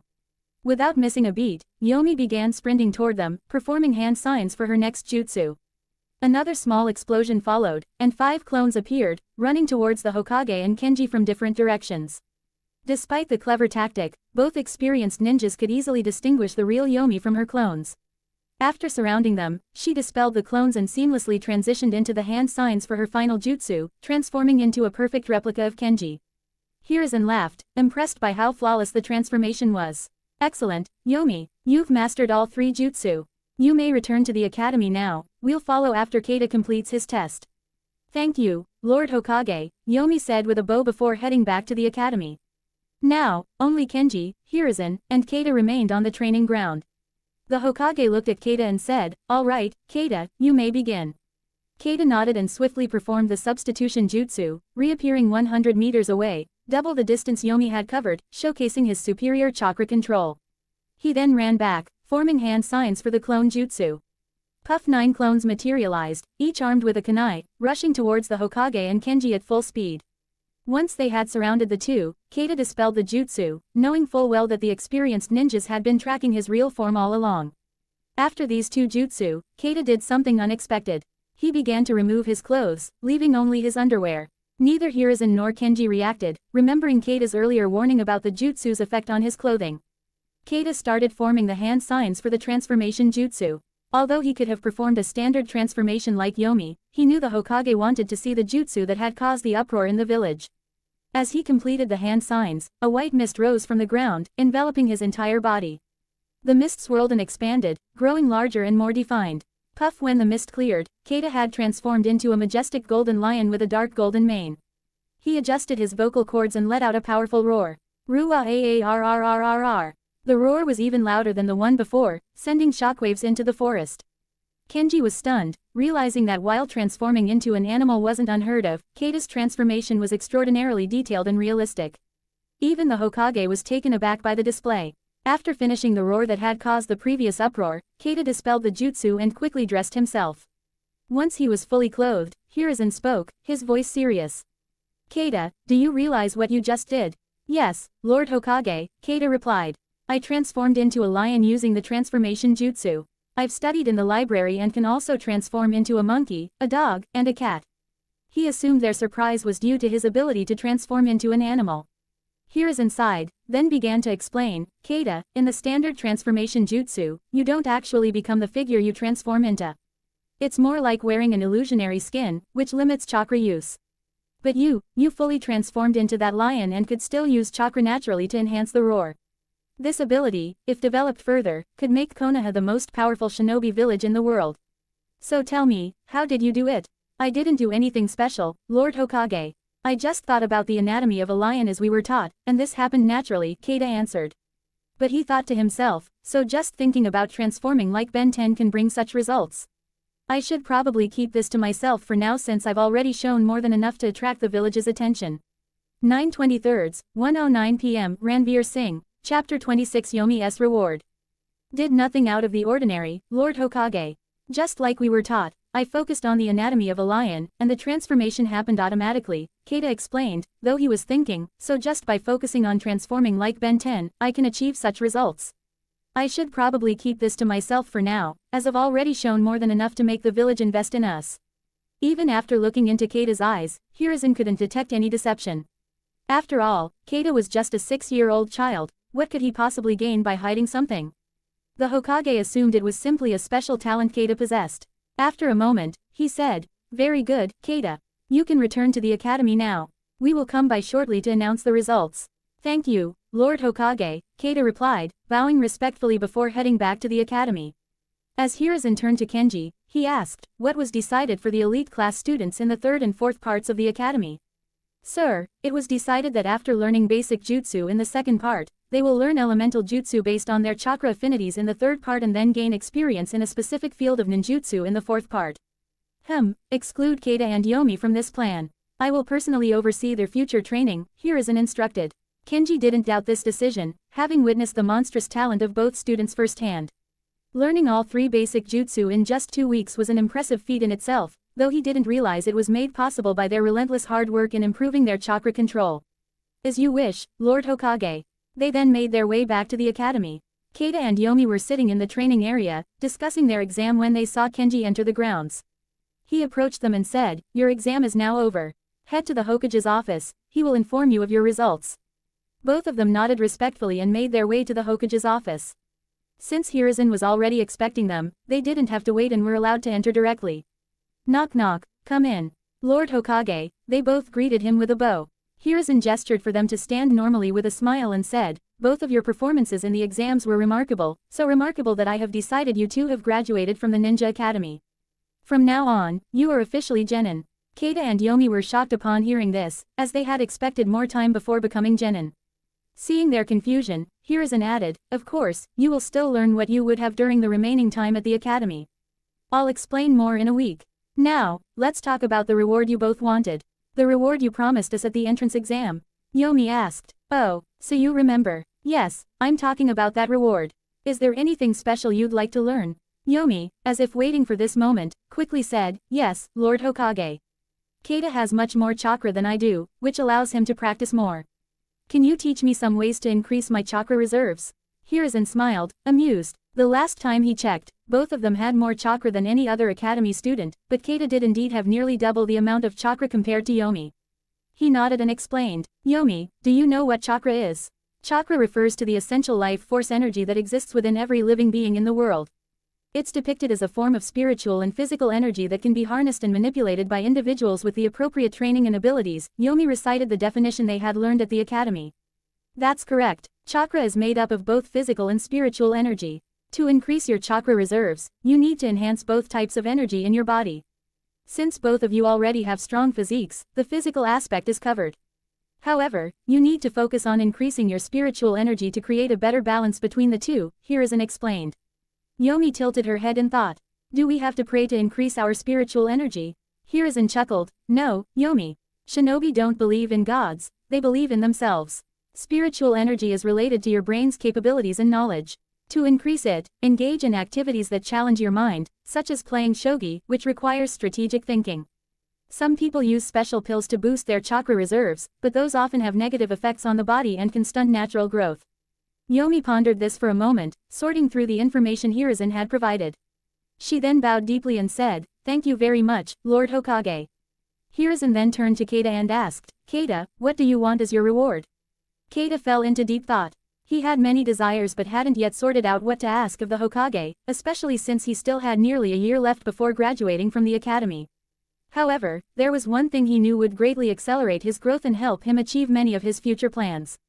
9:23, 1:11 p.m. Ranveer Singh, Chapter 27 Kaida's Reward. Kaida fell into deep thought.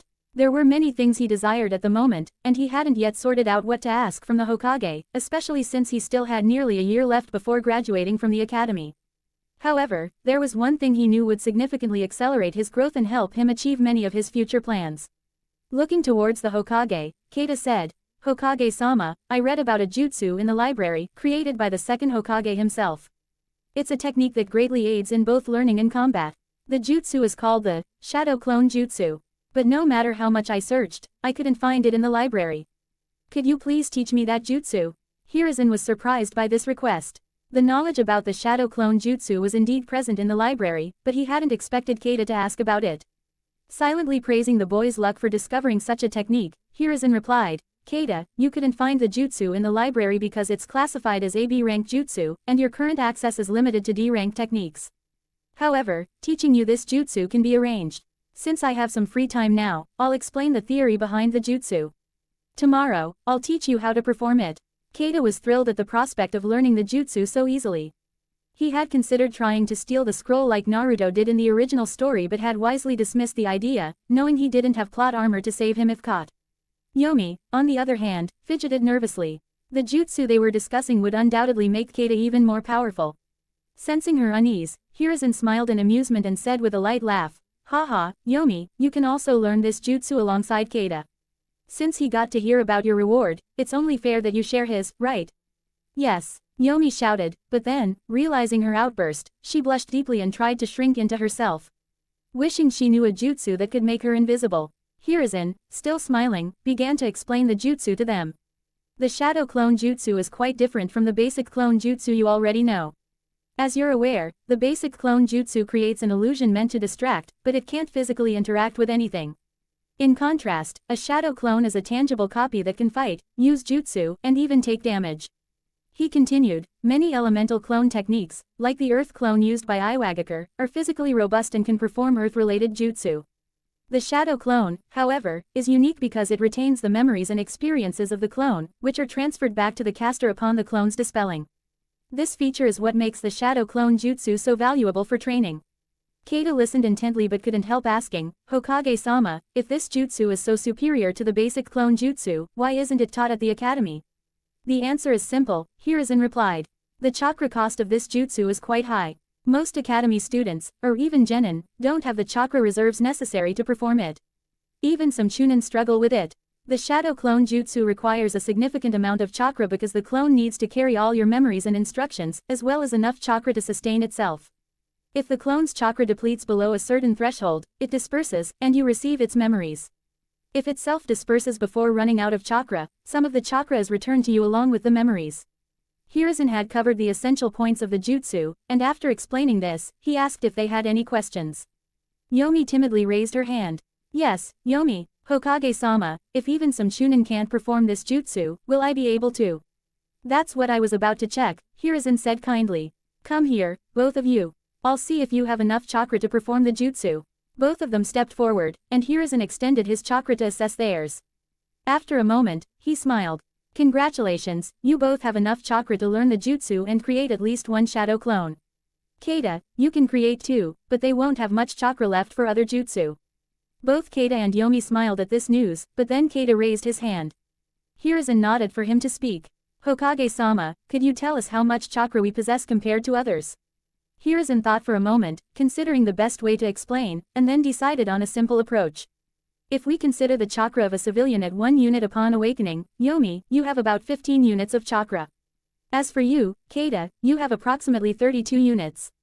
The shadow clone jutsu consumes around 10 to 11 units of chakra per clone, though with practice, you can reduce that to about 7 to 8 units. Seeing that neither of them had any more questions, Hiruzen concluded, you can go back for now. Come to training area 13 at 6 AM tomorrow. I'll teach you how to create a shadow clone there. 9/23, 1:12 PM Ranveer Singh, Chapter 28 Shadow Clone Jutsu. You can go back for now. Come to training area 13 at 6 AM tomorrow, and I'll teach you how to make a shadow clone there, the Hokage said. Both Kaida and Yomi bowed their heads slightly and left. Upon reaching their home, they decided to rest for the day, as it had been mentally exhausting. They changed their clothes, took a walk around the village, and returned home after having dinner. Kaida lay in bed, deep in thought. What Hiruzen told us about the shadow clone jutsu mostly matches what I know from my previous life. Though some technicalities were new and a little disappointing. I thought maybe, not the same amount as Naruto, but I'd be able to make at least 20 to 30 shadow clones. And learn every jutsu. Reality sucks. But the most surprising discovery today was the method for chakra growth. The connection between chakra and intellectual growth was unexpected. It looks like the first use of the shadow clone jutsu won't be for learning jutsu but to learn new things. Since Hiruzen said that Shogi can help with this, I'll find a partner to play with, someone from the Nara clan would be perfect. Ha ha ha. With that, Kaida drifted off into slumber. The next morning, both of them woke up at 4:30 AM out of habit. However, instead of training, they decided to meditate to clear their minds and prepare for the upcoming training session. At 5:30 AM, they headed toward training area 13, arriving at 5:50 AM. They recalled the old man from the orphanage's teaching that for a ninja, arriving at the appointed time means being 10 minutes late. At exactly 6 AM, the Hokage entered the training area. Both of them bowed toward him. Hiruzen smiled, seeing that they had a solid foundation in the habits of a true ninja. He began his lesson. We'll skip the pleasantries and get straight to business as I have very little free time today. First, let's see how chakra is molded in this jutsu. With a flick of his hand, a dummy made of earth emerged from the ground. He marked various points on the dummy, representing the chakra points all over the body that assist in chakra flow. He then began teaching them how chakra behaves during the jutsu, what to think, and how to give orders to the jutsu. This was relatively simple. You just have to think about what you want the clone to do. Since the clone possesses all your memories up to that point, it will also carry out the order you were thinking. After that, he moved on to the hand signs. Now, the hand sign for the shadow clone jutsu is, this is simple yet complex at the same time. One last piece of advice, if you plan to use this jutsu to learn new things, be prepared for the headaches that come with the sudden surge of a large amount of information. With that, Hiruzen completed his lecture. Kaida now understood why he was known as the professor. It was truly a waste that someone so knowledgeable wasn't teaching the new generation but instead wasting time on paperwork. Pushing those thoughts aside, both of them began trying to perform the jutsu they had just learned. Hiruzen stood by, watching in case any problems arose during their initial practice. Kaida first tried to move his chakra as Hiruzen had instructed, which caught the Hokage's attention since this was something very difficult for an academy student to do. After failing to achieve the desired result through just chakra manipulation, obviously Kaida began forming the hand signs. When the last seal was formed, a clone appeared on his left. Since this jutsu is difficult mainly due to its chakra requirements rather than its concept, which is somewhat similar to the basic clone jutsu, Kaida's clone immediately began testing its physical capabilities. It ran, jumped, crawled, and even started channeling chakra into its legs to perform tree walking exercises. Then, just as quickly, it dispersed itself. As Hiruzen had mentioned, Kaida received the clone's memories. Since the memories weren't extensive, Kaida didn't experience any headaches or disorientation. From the memories, he concluded, the clone doesn't have a very strong body, it's around 70% of my fitness, but its chakra manipulation is as good as mine, if not a little better. Well, since it's made of chakra itself. On the other hand, Yomi was on her knees, not because she couldn't perform the jutsu, but because performing it had drained more than 2/3 of her energy. The sudden chakra depletion left her physically and mentally exhausted. After taking a few deep breaths, she sat on the ground, watching her clone. Unlike Kaida's, her clone didn't perform tree walking exercises. It did some basic physical exercises, but then it did something different. It walked over to Yomi and said, "Yes, I think I can talk." Hearing this, Yomi became happy, and her clone dispersed itself. Seeing their progress, Hiruzen smiled and said, "Very good. You both were able to perform the jutsu on your first try.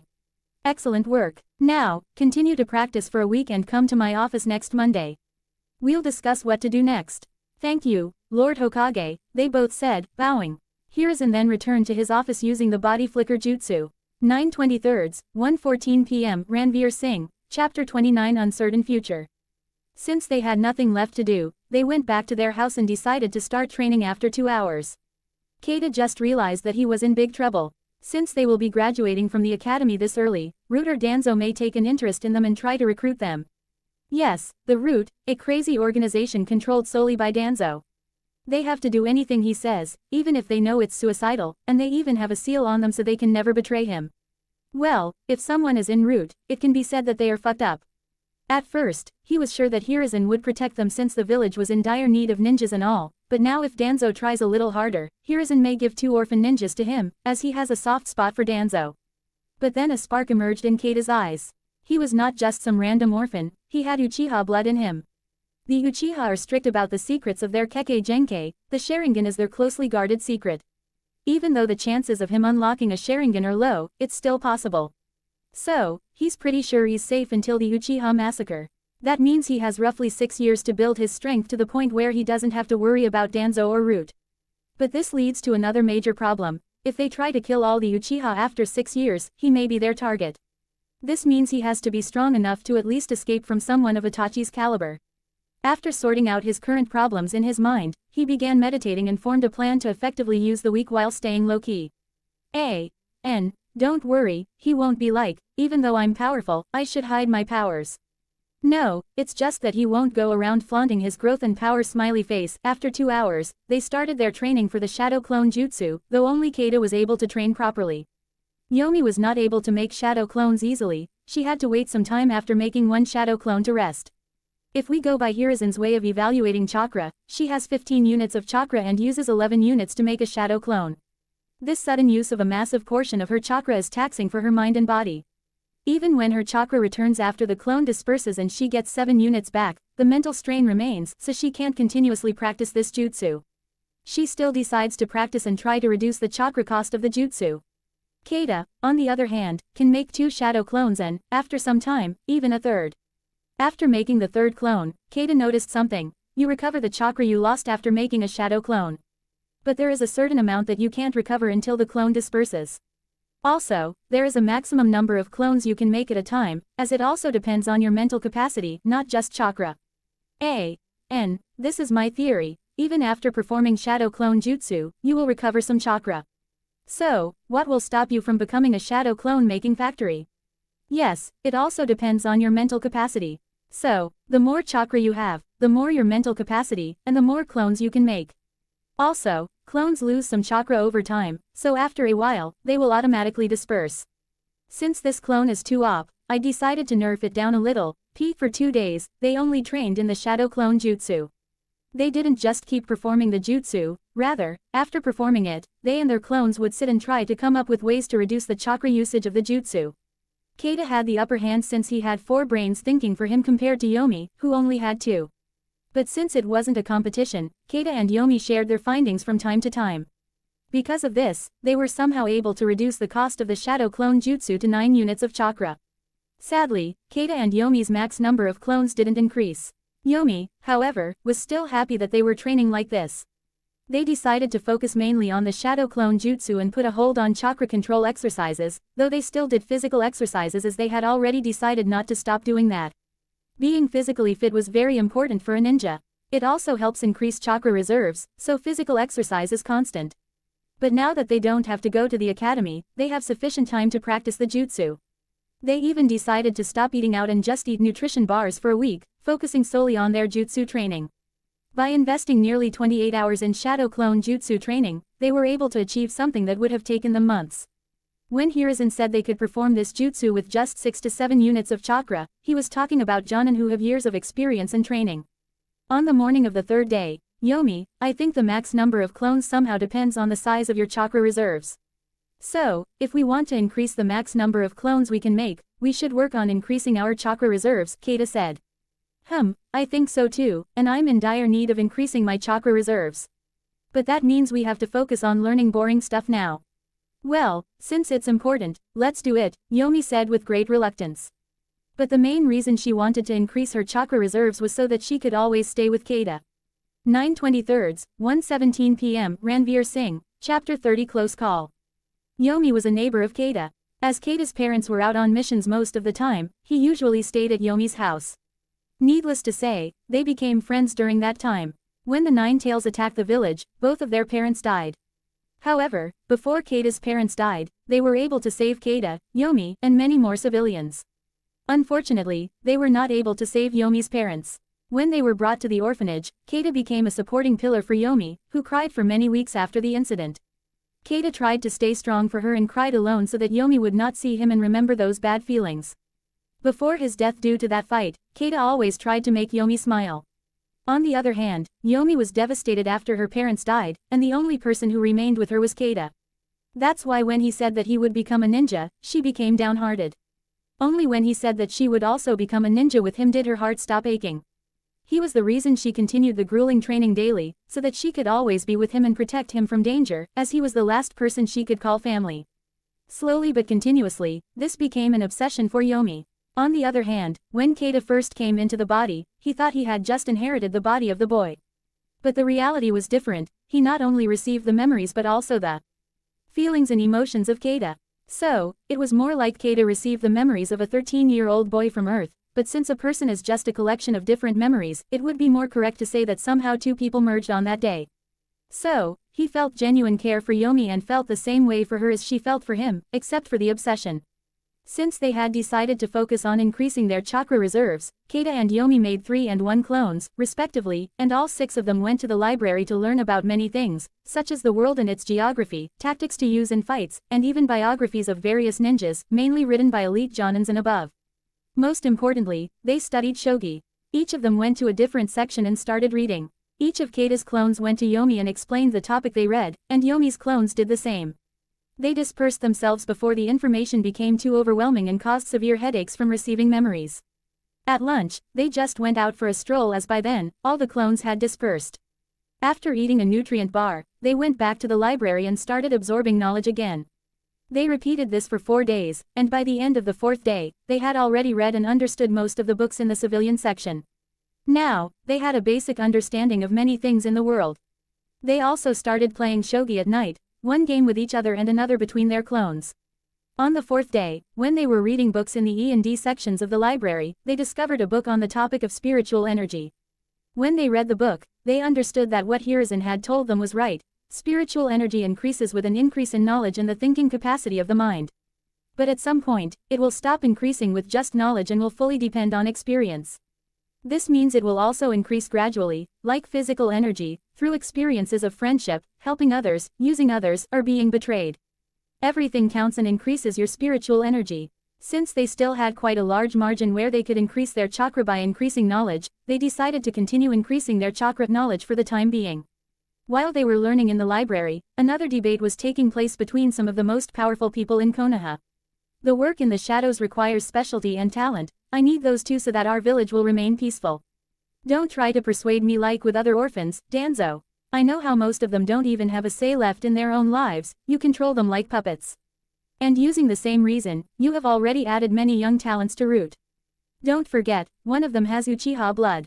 I don't want the ire of a full clan just to satisfy someone's greed for talent. No one will know about their disappearance, so you don't have to worry about the Uchiha. I already said no, end of the topic. Just like the dark, some talented ninjas should also be present in the light of Konoha. Danzo just stood up and left, as Hiruzen was dead set on not giving him those two new bloods. One of the reasons Hiruzen decided to keep them from Danzo was because it was Kaida's father's dying wish that Kaida should become one of the most respected shinobi of Konoha.